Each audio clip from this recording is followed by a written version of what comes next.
Have you ever bought something, brought it home, and just immediately realized it was completely wrong? Oh, absolutely. It is the worst feeling. Right. Like the magic is just completely gone. Ugh. You're standing in your kitchen or, maybe your bedroom, Yeah. and you're just staring at the thing you bought. And in the store, it looked totally perfect. Exactly. The lighting in the store was perfect. The music was pumping. The display was like immaculate. Yeah, they design it that way to get you. They really do. Yeah. And in that specific environment, this item, whether it's, I don't know, a new sweater, a blender, a pair of Yeah. shoes, it felt like the missing piece of your life. Like it was going to solve all your problems. Yes. But then, under the harsh, unforgiving light of your own home, you realize the horrible truth. That it's entirely wrong. Completely wrong. The size is off, or the color clashes with everything you own, or, you pull it out of the box and it's just fundamentally broken. Yeah, that happens a lot. And right after that realization hits you, there's this creeping sense of dread that just washes over you. Because now you have a problem. You have to take it back. It's a profoundly universal sinking feeling. And what's fascinating about that is that the dread isn't actually about the lost money. Rightly. No, or even the defective object itself. The dread is almost entirely about the social friction that's waiting for you. Oh, the walk of shame up to the cash register. Exactly. You have to march back into a public space, interrupt a stranger's day, and initiate a conversation that feels, inherently confrontational. It totally does. And that's exactly what we're unpacking today on the deep dive. Oh. We're looking at why that specific walk feels so incredibly intimidating. And how making a few specific psychological shifts in your language can completely flip the power dynamic. Right. We've got a great stack of sources today covering retail communication, consumer psychology, and just the general mechanics of assertive dialogue. Some really interesting stuff. It is. And the mission here isn't just about, getting your $20 back. It's about understanding the barrier between you and what you want. Yeah, because that barrier usually isn't a lack of perfect English vocabulary. It's just the fear of the interaction itself. Which is such a real fear, especially if you're, say, traveling, or you feel a bit insecure about your language skills, or even if you just have social anxiety. Right. But the good news is, if we break down the psychology of the retail environment, the rules of engagement are actually surprisingly simple. So let's start by looking at what actually causes this anxiety. Our sources categorize the reasons we return items into basically four main buckets. For universal reasons. Right. So 1, the size is wrong. 2, the product is damaged. 3, it looks fundamentally different than advertised. Or 4, the wild card. You simply changed your mind. The dreaded wild card. Yeah, and I really want to dig into that list because grouping them together like that feels, I don't know, a bit intellectually dishonest to me. They do not carry the same psychological weight at all. Oh, not even close. From a behavioral standpoint, those first three reasons, wrong size, damage, false advertising, those are objective failures of the product. They're external. Exactly. They are external to you. Right. Like if I buy a coffee maker and it shoots boiling water out of the side instead of the bottom, I'm annoyed, obviously. Sure. But I don't feel guilty bringing it back. Mm. The machine broke the social contract, not me. I have the physical proof right there. I can literally show the cashier the melted plastic. Precisely. You are, in a way, deputized by reality. The facts are totally on your side. I'm just the messenger delivering the evidence. Right. So the conversation is very low stakes because your personal judgment isn't on trial. But that fourth reason, the I changed my mind reason, that is completely different psychological terrain. It's terrifying. Yeah. Because there is no physical proof. Yeah. You are essentially walking up to a stranger and admitting a flaw in your own decision-making process. Yeah, you're saying, I made a commitment, money changed hands, and now I want to reverse time because I have buyer's remorse. And that triggers a massive amount of evolutionary and social anxiety. Humans are naturally wired to honor social contracts. We want to be agreeable. We do. In many cultures, a transaction is viewed as a finalized agreement. Going back on it feels flaky or difficult or demanding. We have this deep-seated desire to be perceived as low maintenance. So when you have no objective flaw to point to, you feel like you're just creating a problem out of thin air. You feel like you're violating the terms of service of polite society. Yes. I was thinking about this, and I want to look at it through the lens of a puzzle piece analogy. Or actually, let's use a restaurant analogy first because I think it maps perfectly. Okay, let's hear it. Imagine you're at a restaurant and you order a steak, medium rare, Hmm. But the waiter brings you a plate of literally raw chicken. You send it back immediately, right? Zero hesitation. Of course. It's the wrong item. It's a health hazard. That is completely objective. The parameters of the agreement were objectively violated. Right. But now imagine you order this highly recommended exotic dish. It arrives. It's cooked perfectly. According to the chef's recipe, it looks exactly like the picture. But you hate it. You take one bite, and you just hate the flavor profile. It physically repulses you. Sending that back, that requires a completely different level of social fortitude. Because the restaurant didn't fail. Exactly. Oh. You just didn't like it. And that is exactly what changing your mind in a retail store feels like. Yeah. You ordered the dish, the store delivered it perfectly, and now you're asking them to eat the cost because of your subjective taste. Or, to use your puzzle idea, it's like trying to force a mismatched piece into a puzzle. Oh, right. Yeah. Whether it physically doesn't fit, like the wrong size, or you just don't like the picture anymore, which is changing your mind, it's completely normal to want to take the piece back.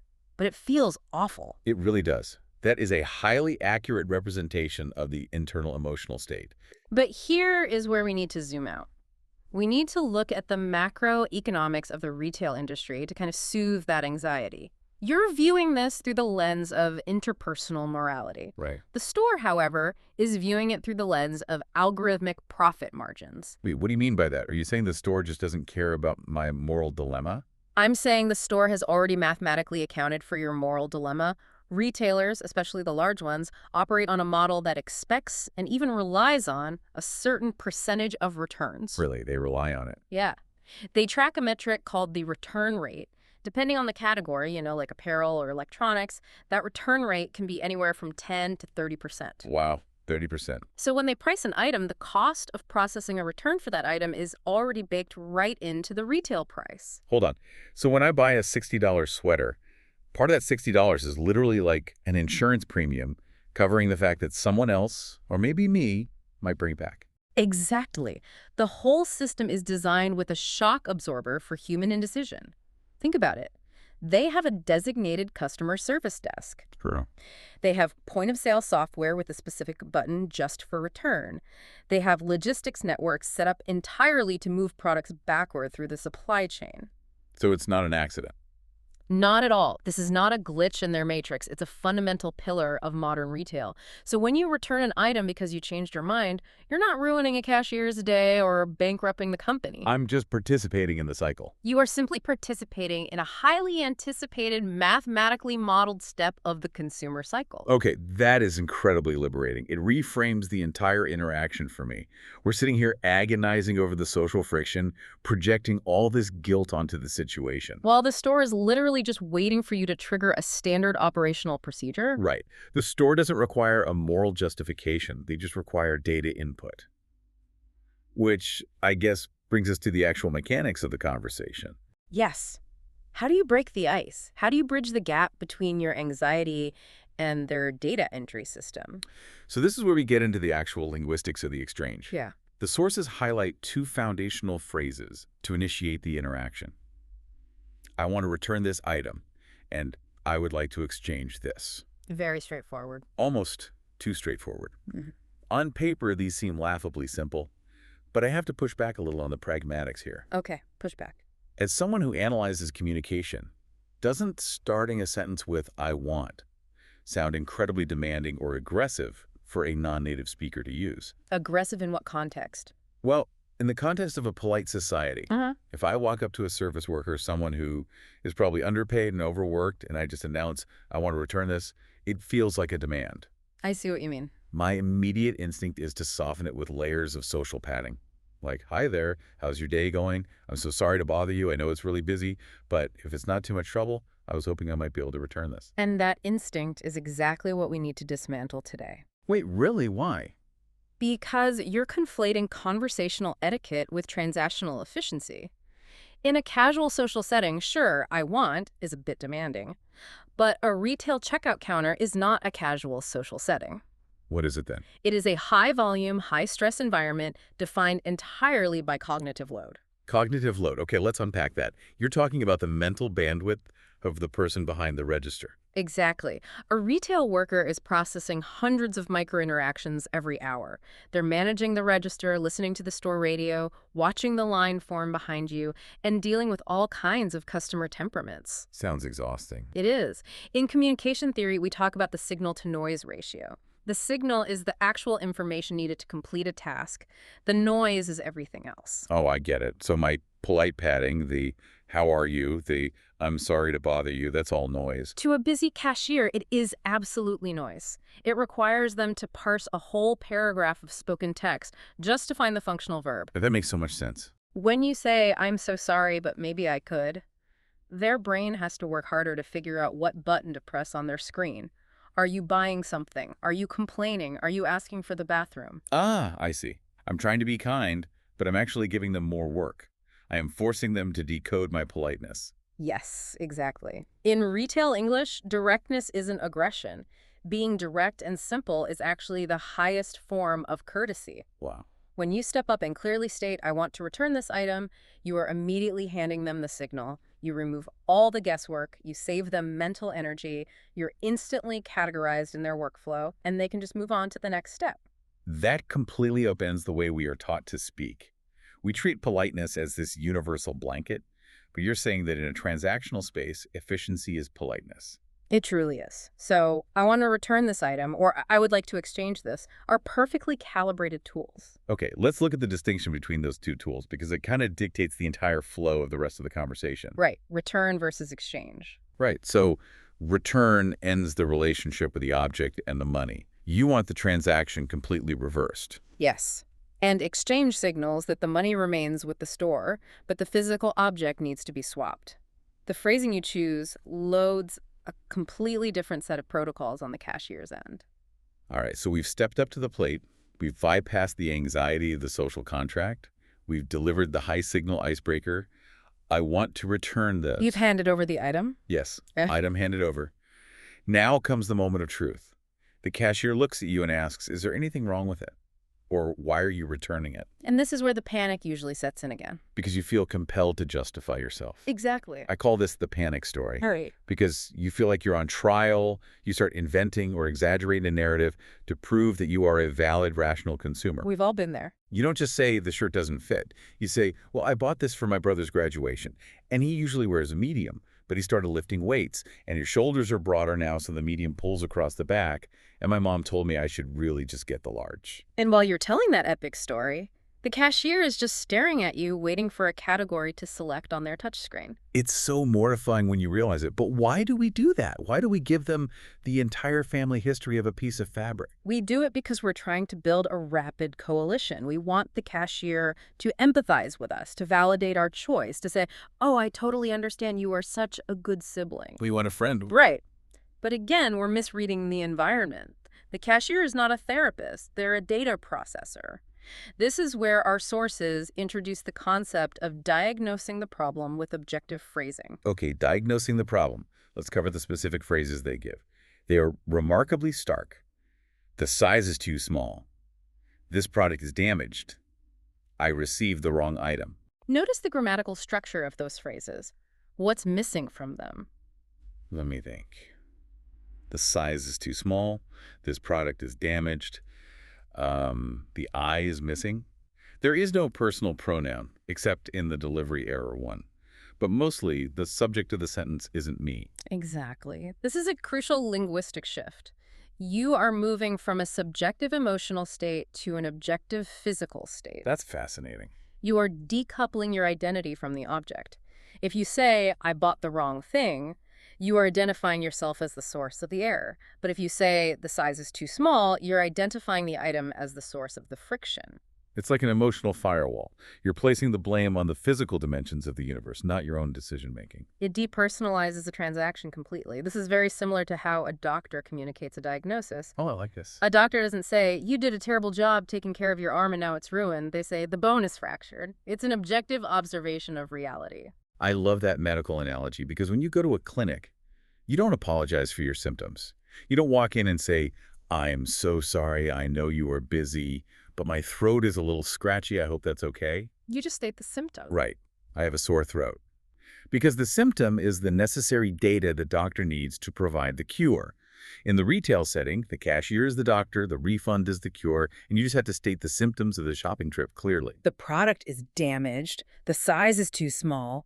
By using these objective noun-verb-adjective structures, you just strip the emotion right out of the air. It's so clean. It prevents the interaction from escalating into a debate. You're not saying, your store sold me garbage.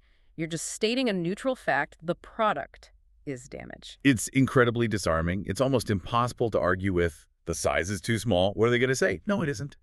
They can't. It's a statement of physical incompatibility. And even if we return to the most anxiety-inducing reason, changing your mind, you can still apply this depersonalized framing. How so? Well, instead of saying, I made a mistake and I don't like it, you can say, it doesn't fit my needs. It doesn't fit my needs. Wow. That is corporate, bulletproof language. It's polite, but it gives them absolutely nothing to push back on. It creates a boundary. But once you have diagnosed the problem, you hit the next major hurdle. You've communicated your intent, you've provided the symptom, but you still have to navigate the bureaucracy of the cure. Ah, yes. The store policies. And this is where many people get tripped up, because the rules of the game change every time you enter a different building. This is an area of massive information asymmetry. The store holds all the cards, they know the rules, and you are just a visitor in their ecosystem. Completely. Some places offer a 30-day window, some offer 14, some require the original tags, some only offer store credit, which is basically them saying, we are keeping your money, you just get to choose a different way to spend it here. It's exhausting to try to guess what the rules are. Which is exactly why you shouldn't try to guess. The sources offer a highly strategic countermove to this information asymmetry.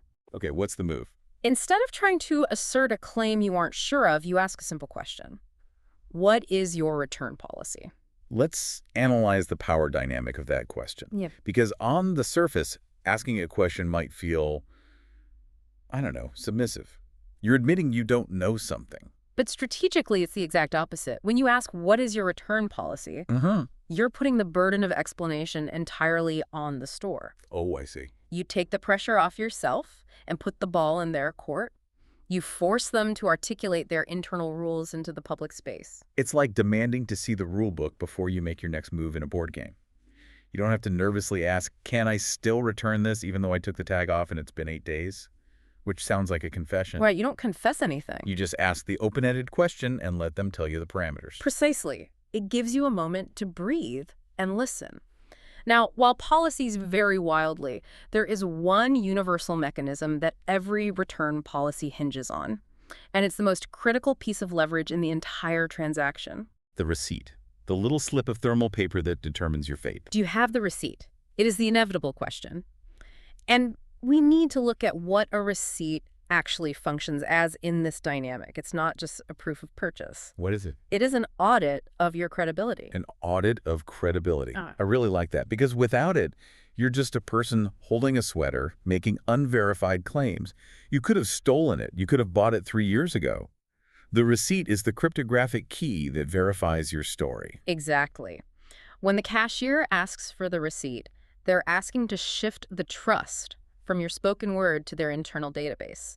If you have it, the transaction proceeds smoothly. And if you don't? If you don't, the power dynamic shifts dramatically out of your favor, and you're suddenly at the mercy of their discretionary policy. So the practical advice here is practically a law of physics. Keep the receipt until the item is fully integrated into your life. Always keep the receipt. But assuming you have it, you hand it over.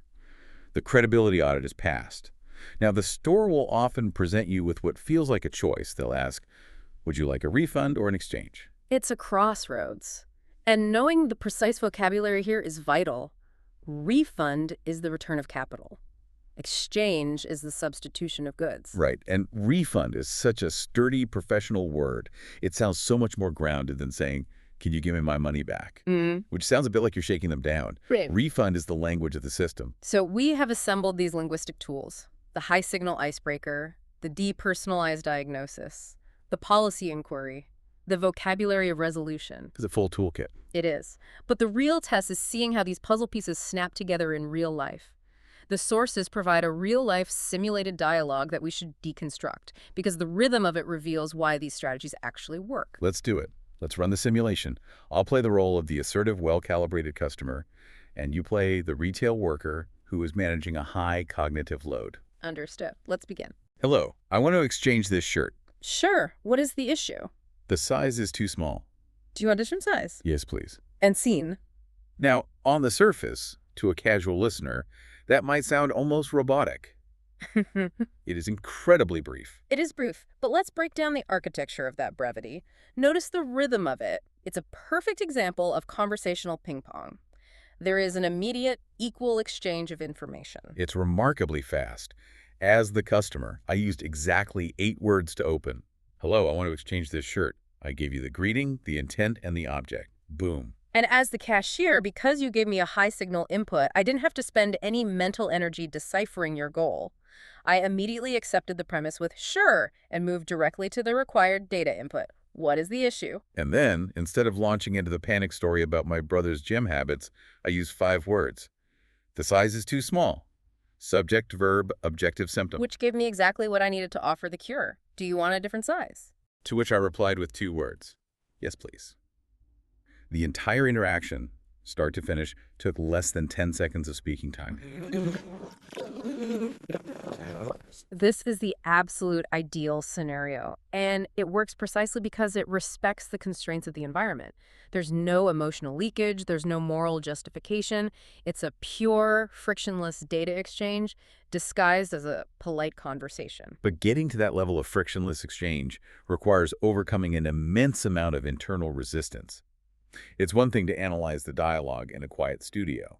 It's another thing to execute it under the fluorescent lights of a crowded mall with a line of impatient people behind you. Which is why mental rehearsal is a scientifically proven method for behavioral change. Yeah. You cannot wait until you are in the high-stress environment to formulate your strategy. Because your brain will just freeze up. Exactly. The cognitive load of the environment will overwhelm your executive function, and you'll revert to your default behavior, which, for most people, is avoidance or over-apologizing. Okay, let's bring the listener into this. I want to try an exercise based on this concept of mental rehearsal. If you are listening to us right now, I want you to mentally picture an item in your home that is currently a source of low-level stress. We all have one. We really do. It's the pair of shoes still in the box by the door. It's the gadget sitting on the kitchen counter that doesn't work. It's the online order that you opened, realized was awful, and immediately shoved back into the mailing envelope. Identify the object. Visualize it clearly right now. Now, I want you to mentally run the simulation. First, identify the objective symptom. Decouple yourself from the problem. Is it damaged? Is it the wrong size? Does it simply not fit your needs? Lock in that noun, verb, adjective phrase in your mind. Next, visualize walking up to the counter. The cashier looks up. What is your 8-word, high-signal icebreaker? Hello, I want to return this item. Say it in your head. Feel the finality of it. By running this neural pathway now, in a low-stress environment, you're building a cognitive script. When you actually get to the store, you don't have to invent a response. You just have to execute the script you've already written. But here's the tragic irony of consumer behavior. Even with the script, even knowing exactly what to say and how to say it, a massive percentage of us simply choose to do nothing. It's true. We let the return window expire. We hide the item in the back of the closet. This brings us to what I consider the most fascinating and, frankly, the most exposing part of our sources. The phenomena of keeping it anyway. Ah, yes. The deliberate acceptance of a bad outcome just to avoid a brief moment of discomfort. I have to confess, I am fundamentally guilty of this.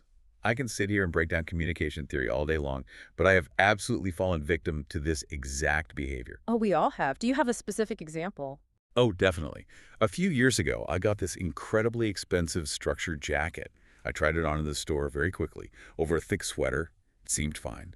Got it home, put it on over a normal shirt, and realized the shoulders were cut in this bizarre way that made me look like I was wearing football pads. It was objectively terrible. And let me guess the trajectory of that jacket. It sat on a chair for 3 days. Yeah. Then it moved to a hanger in the back of the door. Then it migrated to the deep, dark recesses of the guest room closet. I watched the 30-day return window slowly close like a ticking time bomb. And I did nothing. Why? You knew the jacket was wrong. You knew the financial cost. What was the specific friction point that paralyzed you? It was the anticipation of the hassle, combined with the guilt of having made a stupid, expensive mistake. The thought of driving to the store, finding parking, standing in the return line, and having to look someone in the eye and say, I spent way too much money on something that makes me look ridiculous, was so viscerally unpleasant that my brain calculated it was actually cheaper emotionally just to lose the money. That is a textbook example of behavioral economics at play. You performed an internal cost-benefit analysis. You weighed the financial value of the jacket against the emotional cost of the confrontation, and your brain decided the emotional cost was higher. I call this paying the shyness tax. A shyness test. Yeah, it's a literal financial penalty that we voluntarily pay simply because asserting ourselves feels too difficult. We hemorrhage money to avoid speaking up. The shyness tax. That is a brilliant encapsulation of the concept, and it goes far beyond retail returns. It's an avoidance mechanism that infiltrates countless aspects of our lives. Think about it. You pay the shyness tax when the barista gives you whole milk instead of oat milk, and you know it's going to wreck your stomach, but you smile and drink it anyway because you don't want to be a bother. Or when a contractor does a sloppy job on your house, but you write the check because pointing out the flaw feels too aggressive. Exactly. You pay it every time you prioritize someone else's momentary comfort over your own legitimate needs. And what the source material ultimately reveals is that this tax is entirely self-imposed. Shopping problems happen to absolutely everyone, but speaking confidently makes them infinitely easier to solve. Right. The barrier preventing you from getting your money back, or getting the right coffee, or getting the job done right is almost never the external system. The system is designed to process corrections. The barrier is entirely internal. It's a lack of confidence masquerading as politeness. Let's underline that in permanent marker. The barrier is not a lack of perfect English. It's not that you don't know the exact grammatical structure. A cashier does not care if you split an infinitive or use the wrong preposition. The barrier is the fear of taking up space, the fear of being perceived as difficult. When you look at the phrases we've analyzed, I want a refund, the size is too small. A beginner learning a new language could master these in 5 minutes. The linguistic complexity is near zero. It's so basic. What requires mastery is the internal permission to use them. A confident, slightly grammatically incorrect, I want return, shirt broken, delivered with a calm, objective demeanor is infinitely more effective than a perfectly constructed whispered apology that trails off into silence. It's about viewing language as a utility rather than a performance. You aren't auditioning for a play at the customer service desk. You are operating a tool.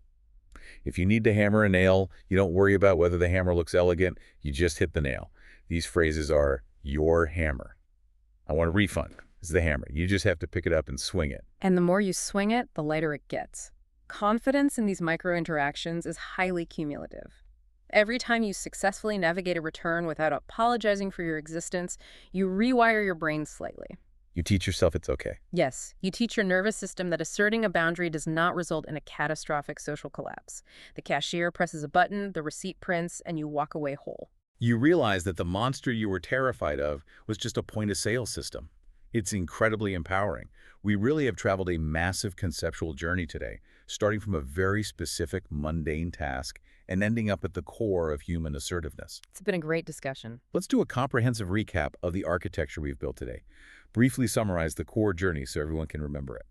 Well, it's essential to view these steps not just as phrases, but as a sequence of strategic behaviors. Step 1 is recognizing the anxiety. Right. We validated the dread of the mismatched item, whether it's an objective failure or the subjective panic of simply changing your mind. We understand that the store has mathematically planned for your indecision. You aren't a burden, you are a data point. Step 2 is breaking the ice with high signal intent. Stating what you want clearly, bypassing the noise of social pleasantries and delivering clear, efficient direction. I want to return this. Directness, in this context, is the ultimate form of kindness to the worker. Step 3. Diagnosing the problem objectively. Explaining why. Be the doctor, not the patient. Remove your ego and your guilt from the sentence structure. The product is damaged. The size is too small.